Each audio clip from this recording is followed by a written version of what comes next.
Ashley Freeman, who has, as we get around, has the longest title in the Episcopal Church. Transition Officer, Missioner for Discernment, Canon to the Ordinary. Were y'all getting up and leaving? Oh, no, okay, I know what you're doing. I thought, poor Ashley. So here's the deal, y'all, and we actually are ahead of schedule, thanks be to God. So I think the chair is actually probably going to need a little bit of a break here in a few minutes, so just hold on if you're feeling the same need.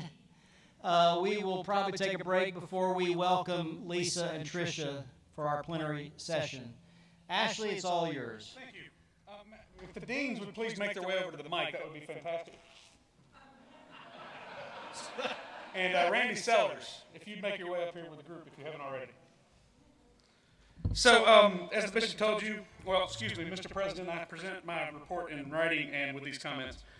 As the bishop has told you, I'm the disciple for discernment, and also I'm the missioner for discernment in the Canon of the Ordinary, which I mess this up all the time. But nonetheless, I think discernment is this really interesting piece of transformation. And I want to talk just a minute about it, but I want to talk about the transformation that I've seen in our diocese. And first and foremost, I want to thank you for the transformation I've experienced in my own life, because I know a whole bunch of you prayed for me for several weeks. And look, I'm standing here, and you can't even tell I got a hip. So look at there. But your prayers were very much felt, and my recovery is very good. So thank you. I know you're all wanting to ask. Some of you have asked me. Others will. You're welcome to ask me. I'm doing great. But in this diocese, I go across and I do lots of different things. I participate with vestries and I participate with search committees, and I do lots of different things under this title of the Missioner for Discernment. And I think discernment is an interesting way to talk about transformation. And in a church, we have a tendency to think about discernment as that thing that those people who want to be ordained do. But in reality, discernment is a way of life for faithful people. If you're going to be a follower of Christ, you are in a venture of discernment. That is what the rest of your life will be. You will always be discerning. Where is God calling? How do we get there? It's an invitation to immerse our imagination with grace and to hope and to look to the future. But it doesn't stop there. Discernment also compels us into this place where we ask ourselves really hard questions and we're really honest with what are we good at? What are we struggling with? Where do we have the opportunity to grow? What do we need to let go? What do we need to take on new? How do I forgive? All of those things get caught up in discernment. Because without us faithfully seeking to figure out what God is doing in our life, we're lost. So I'm prayerful that as we think about transformation in this diocese, we don't just think about the new program, and we don't just think about all the stuff we might do as a church, but that you think about it in your own personal faith life. As a way of discernment, as a way for you to engage in the transformative work that God's already doing for each and every one of us. And one of the primary ways I get to experience this transformation in our diocese is when I go across the diocese and visit with vestries and search committees. And I get to talk with folks as they discern what does the life of this place look like under the next chapter of ordained leadership, or what does it look like when I make a decision to say, hey, God's calling me to retire, to move into another part of my life. And so at this time, what I'd like to do is I'd like for our deans to, after these guys line up across the front, because y'all come on out here. Y'all make your line now in the front. People got to be able to see you guys. They can't see you over there. Yeah. Well, yeah, over there. Sorry. In the past year, we've had 11 new clergy priest assignments and 2 deacon assignments in this diocese. And at this time, I'd ask our deans to please make those announcements. And introduce yourself, please, Jim. I'm Jim Flowers. Is this on? It is.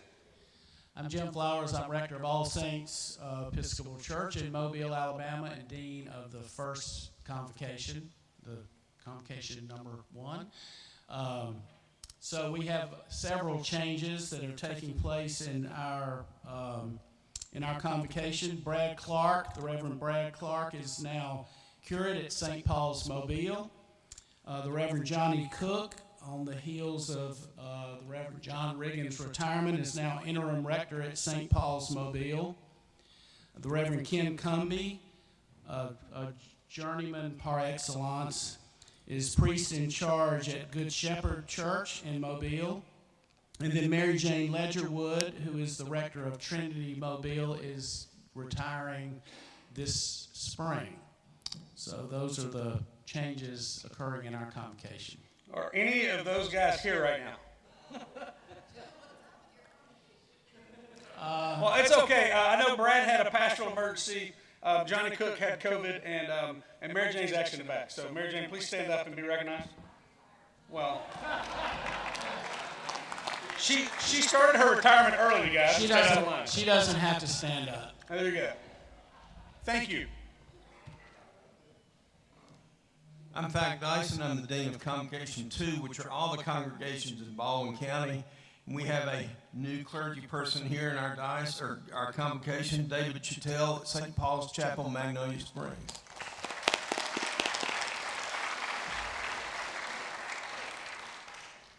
Christy Horde, Convocation 3, which is Pensacola, and then we go over to the east, I think to Niceville, right? We have quite a few, actually. Matt Dahlhausen, I don't think he's here, but then he come out of retirement, and they went back to retirement, now he's back again. There you go. Yeah, so he's assistant priest at Holy Cross in Pensacola, and then we have John Fountain, newly ordained and curate of St. Christopher's in Pensacola.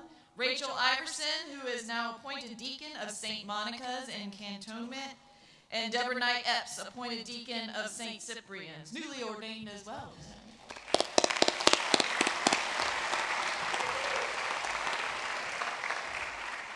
And I'm Steve Bates from Convocation 5, reporting for our Dean Joe Hagberg. The Reverend Ryan Adams is now priest in charge of St. James and Port St. Joe.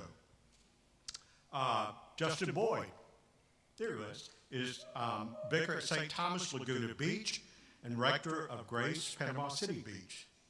Stephen Pecco is priest in charge of Trinity Apalachicola. Julia Phillips has retired as vicar of St. Patrick's, Panama City, and I retire in May as rector of Holy Nativity, Panama City. Fantastic.